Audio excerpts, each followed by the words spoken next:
दिनैनि बे गोदान बाथ्रा नङा दतमा हिसाबै जोङो थांनाय 2005 आव जेब्ला बिपिएफ राजनितिक दोलोनि जे जन्म जायो बे जन्म जानायनिफ्रायनो नैबे दतमा हालामनि मानसिफ्रा बा दतमानि ओनसोला हाग्रामा महिलारि सारनि दैदेननाय जे बिपिएफ जेब्ला जन्म जायो बेनिफ्रायनो जों लोब लोब थांनाय 2005 निफ्राय जेब्ला बिपिएफ राजनितिक दोलोआ जन्म जादों बेनिफ्रायनो दिनैसिमबो दासिमबो बिपिएफ राजनितिक दोलो हिसाबै जोंनि दतमा ओनसोला बिराद शक्तिशाली हिसाबै जों खामानि मावो आरो फैगौ समावबो फैबाय थागोन समावबो जोङो बिपिएफ राजनितिक दोलो हिसाबै हाग्रामा सारनि नेतृत्वआव जे बिपिएफ राजनितिक दोलो बेखौ जोङो अन्तरजों जों सिबिलांनो जों नाजाबाय थागोन बेखौ जों सेस्था खालामलांबाय थागोन आरो बेयो जोंनि एकदम प्रतिज्ञा बद्ध आरोखि तो जोङो बिपिएफ राजनितिक हिसाबै दतमायाव नंगौ मोनसे समाव जोङो गेजेराव मोनसे थामसेन्दों बेयो जोंनि गेजेराव जेब्ला बिभक्त जादों मोननै मोनथाम जोंनि गेजेरनि बा जोंनि पार्टिनि मानसिफ्रानो दोलोनि मानसिफ्रानो गावस्रानानै जेब्ला राजनितिक गेलेयो बे राजनितिक गेलेनायावसो जोङो खेबसे जेननो गोनां जादों बेनिफ्राय आरो बिपिएफ राजनितिक दोलो हिसाबै जोङो बिराद सक्रिय भाबै जोङो खामानि मावगासिनो दं रायजो राजाफ्रा जोंनि बिपिएफ राजनितिक दोलोखौ बिराद अनसायो आरो फैबाय थागोन समाव बिपिएफ राजनितिक दोलोनि जानानै बे ओनसोलनि रायजो राजाया दतमानि जे रायजो राजाया दतमा समष्टिनि जे रायजो राजाया निस्सय बिपिएफ राजनितिक दोलोनि सायाव आस्था बिश्वास बेखौ लाखिगोन आरो सहाय सहिजुगिताखौ खालामबाय थागोन होननानै आंहा बिश्वास दङ बिपिएफ राजनितिक दोलो हिसाबै जों एन्टायार बे मोननै जे समष्टि जुदि गोदानै उदालगुरि आरो क'क्राझार हिसाबै जुदि जायोबा जेब्ला सातटा जेब्ला एमएलए सेगमेन्टखौ लानानै मोननै जेब्ला एमपिनि सेगमेन्टआ जेब्ला ओंखारो होमबा बेवहाय निश्चित भाबै बिपिएफ राजनितिक दोलो हिसाबै मोननैयावबो देरहागोना एकदम रोखा बे 100% मानो होनोबा आं बुंनाय बाथ्रा नङा जोंनि बे ओनसोलनि बे 33 लाख बा 35 लाख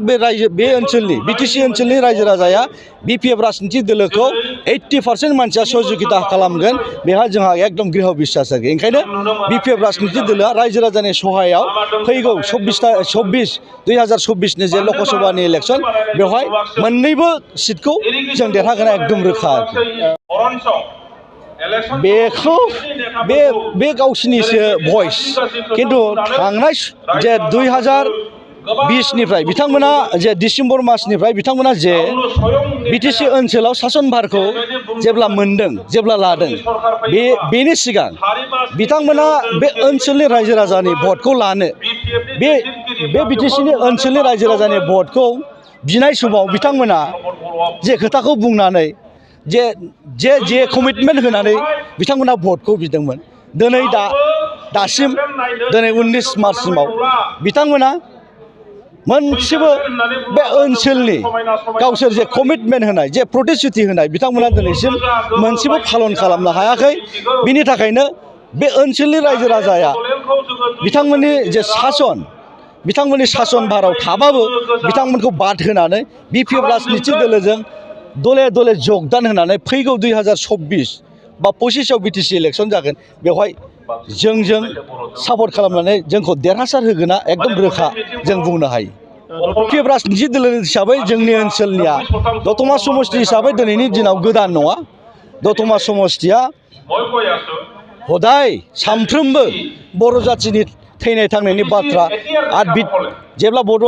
आन्दलननिफ्राय जोंहा बेवहाय मोनसे हसेथनाया दंखायो आरो बेनि उनाव बिटिसि जन्म जाखांनायनि उनावहाय बिटिसिखौ फोथांनांगौनि सार्थआव बिटिसिनि 6 सिडुलनि जे पावार एन्ड फांसन बेखौ इनटेक्ट लाखिनांगौनि सार्थआव बिपिएफ राजनितिक दोलोआ बा दतमानि रायजो राजा बिपिएफजों 100% बा 101% बिपिएफ राजनितिक दोलोजों बे ओनसोलनि रायजो राजाया थागोन बे रोखा आरो आं खावलायगोन जोंनि बे बिटिसि ओनसोलनि मानसिया बिटिसिनि जे मर्यादा बेखौ इनटेक्ट लाखिफिननांगौनि सार्थआव बिपिएफ राजनितिक दोलोखौ बयबो बे मा बाङालि मा आदिबासि मा बेंगलि मा माइनरिटि गासिबो दले सापर्ट खालामनानै फैगौ समाव बिपिएफ राजनितिक दोलोनि आखायाव सक्तिखौ बा खुंथायनि गोहोखौ होफिनगोना एकदम 100% रोखा आरोखि